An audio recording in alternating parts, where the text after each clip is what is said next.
बच्चों आज का हमारा टॉपिक है रिफ्लेक्स एक्शन। और बच्चों ये भी लॉन्ग है, यकीन करें इस चैप्टर में काफ़ी लॉन्ग आते हैं, लेकिन चैप्टर मज़ेदार है। अगर आप अच्छे से इसको समझ लेते हैं ना तो आपको ये अगली क्लासेस में भी काम आएगा। तो सबसे पहले आपने ना एक शॉर्ट कर लेना है वॉलंटरी एक्शन और इनवॉलंटरी एक्शन क्या होता है। बात को समझते हैं। कहता है when a receptor is stimulated. एक रिसेप्टर क्या होता है? आपकी बॉडी का वो पार्ट जो चीज़ों को डिटेक्ट करता है। जैसा कि आपकी आइज़ रिसेप्टर हैं जो कि लाइट वगैरह को डिटेक्ट करती हैं। आपकी स्किन जो है वो भी रिसेप्टर है जो कि पेन को डिटेक्ट करती है, हीट को डिटेक्ट करती है ना। तो अगर एक रिसेप्टर स्टिमुलेट यानी हरकत में आ जाए, एक्टिवेट हो जाए, तो ये सेंड करता है इंफॉर्मेशन टू द ब्रेन, ताकि ब्रेन को पता चले कि हो क्या रहा है।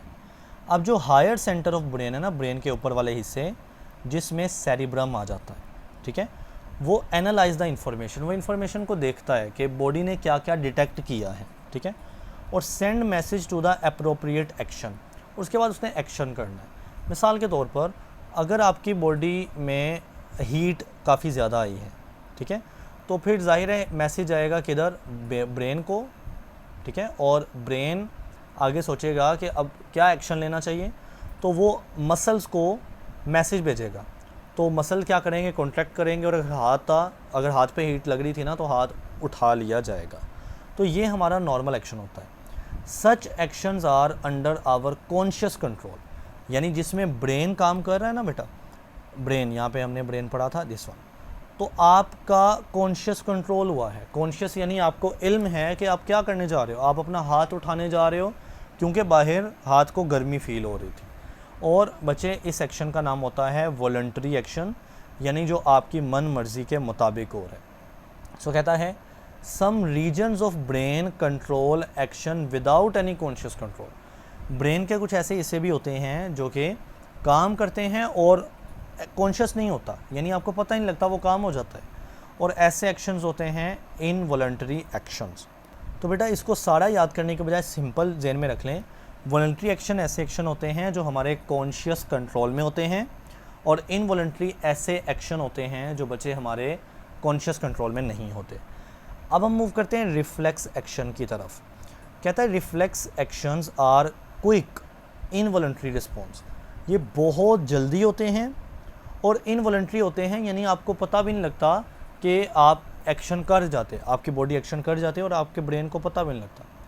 इन which brain is not involve, yes, brain को पता ही नहीं लगता, यानी ब्रेन इन्वॉल्व ही नहीं होता। फिर क्या इन्वॉल्व होता है बेटा? ये चीज़ जिसको हमने स्पाइनल कॉर्ड कहा था, हमारा स्पाइनल कॉर्ड, ठीक है। इसको उर्दू में वैसे बताऊँ इसका नाम क्या है? हराम मगज़ कहते हैं इसको, हराम मगज़। तो रिफ्लेक्स एक्शन में बड़ा इंपॉर्टेंट एमसीक्यूज आता होता है कि कौन सा बॉडी का पार्ट इन्वॉल्व होता है।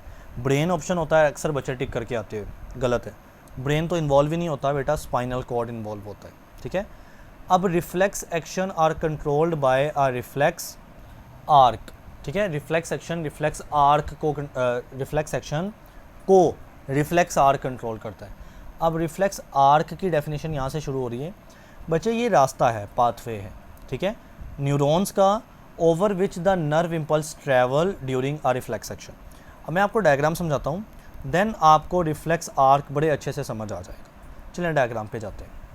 हमने ना इस डायग्राम में ये नंबरिंग को फॉलो करते जाना है, और रिमेंबर लॉन्ग आता है तो बच्चे डायग्राम लाजमी है जी। तो बेटा एक सिचुएशन को इमेजिन करते हैं कि आपके हाथ के नीचे ना कोई बंदा ये कैंडल चला के रखते, कैंडल जला के रखते, और मज़े की बात आप दूसरी तरफ देख रहे हो, तो आपको नहीं पता कि वो आपके साथ ये हरकत कर रहे हैं।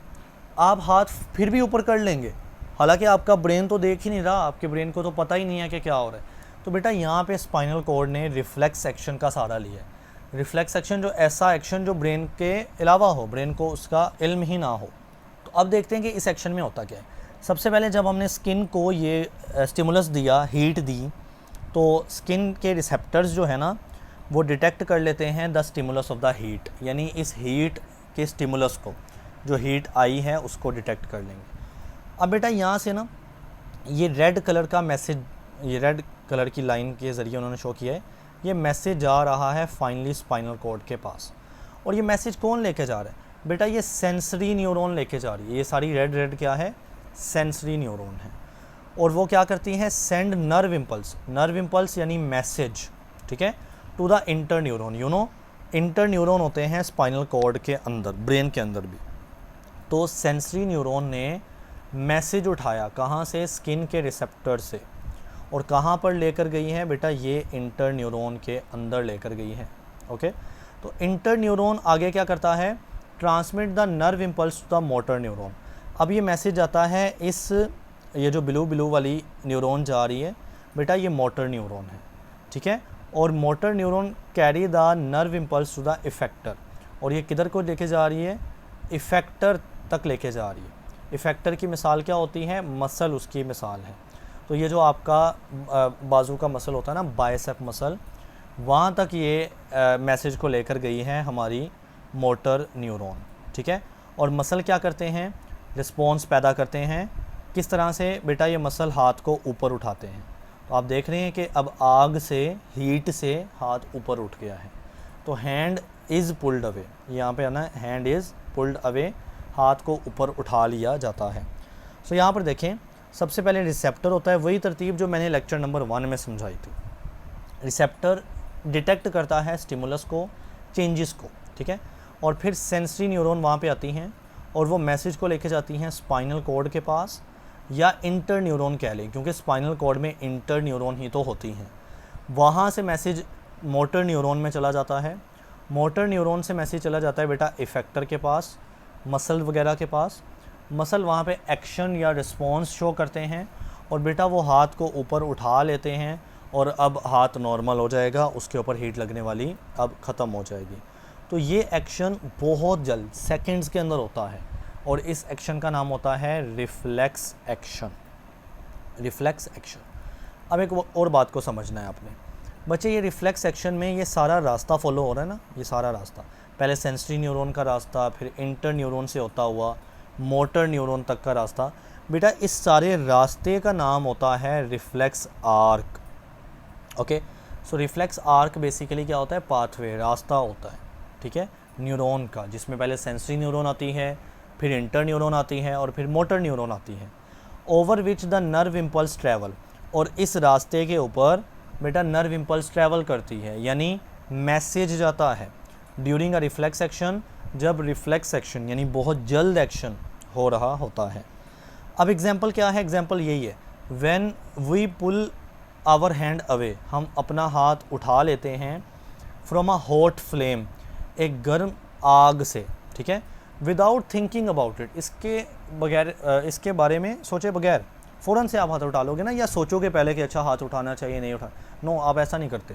So it is a reflex action, ये बहुत जल्दी होने वाला यानी रिफ्लेक्स एक्शन है, and happens in the following way.